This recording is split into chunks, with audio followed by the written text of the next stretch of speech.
据俄方消息，5月30号凌晨，乌克兰总统泽连斯基正式发表全国讲话，并明确指明正式批准大反攻行动。俄乌冲突的最终决战或将来临。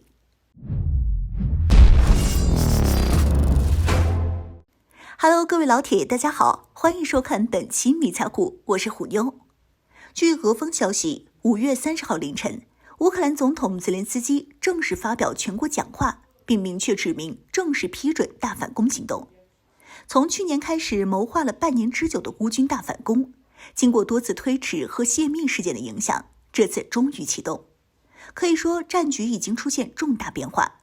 目前，俄乌冲突的最终决战或将来临。从乌克兰的角度看，目前乌军急需一场大胜而挽回战略颓势。因为从去年俄军主动从基辅北部、赫尔松对面桥头堡阵地撤离，和乌军哈尔科夫反攻后，在整个上千公里的战线上，乌军再无能力发起大规模攻势。俄军凭借优势兵力继续拿下巴赫穆特，并在顿涅茨克地区持续逼退乌军。乌军在去年与俄军的消耗作战中，无论是人员还是装备的损失都是非常大的，因此不得不在全国范围内抓壮丁，甚至因为兵源短缺，招募未成年人、残疾人和老年人。而且因为战况的激烈程度，训练时间被大幅度缩减，这意味着这些人在战场上的单兵素质和生存几率无疑是非常低的。乌军已经进行了10多轮征兵，在半年时间里还是凑出了不少人，同时将前线各大被俄军打残的精锐部队后撤继续补援。在武器装备方面，上半年美英德等西方国家援助的主战坦克和步兵战车等武器装备大量到货乌克兰，西方国家的教官也为其提供人员培训。因此，现在乌军将西方提供的几乎是全部的重型装备优先供给给后方补充休整的整个乌军旅。也就是说，在经过半年的幕后准备下，根据此前五角大楼泄密的情报显示，乌军手头拥有9个旅作为其发起战略反攻的主要力量，并且装备了100多门火炮、300辆主战坦克和900多辆步战车和装甲运兵车等装备。这支部队可以说是乌克兰最后的底牌。现在乌军的处境多少有点类似于1944年西线阿登战役前夕的德军，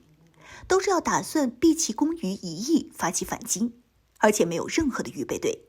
手头上这些部队一旦全砸进去，就没有任何可用的机动精锐兵力了。在这种情况下，后面只能消极防守，将不再拥有任何的反攻能力，更遑论获胜了。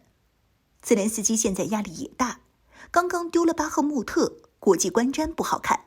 美国那边两党内斗，共和党管钱袋子，本就不希望对乌提供过多的军事援助，所以在这种情况下，乌军至少要打出一场胜利，证明西方对他们的军援是值得的，以期西方后续加大对乌军的军援。现在乌军唯一的指望就是西方世界的支持，要是西方哪一天停止军援乌克兰，不出1个月，乌克兰就会战败。现在泽连斯基已经将全部筹码压到了扎波鲁热的库班一线地区，目前已经探明乌军将65机械化旅、国民卫队110旅、国民警卫队15、23旅部署至一线地区，后面还有33、47、60、116机械化旅和13列兵旅等其他部队。从5月28号就已经开始对扎波罗热发起猛烈炮击和试探性进攻。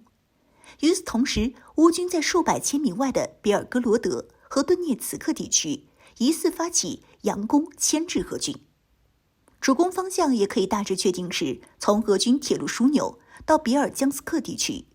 主要目标还是要前断俄军主力部队的左翼重创或歼灭俄58集团军。那么战局就出现大变化，最终决战或来临。既然乌军将全部底牌甩到了扎波鲁热地区，那么俄军能够动用的牌就很多了，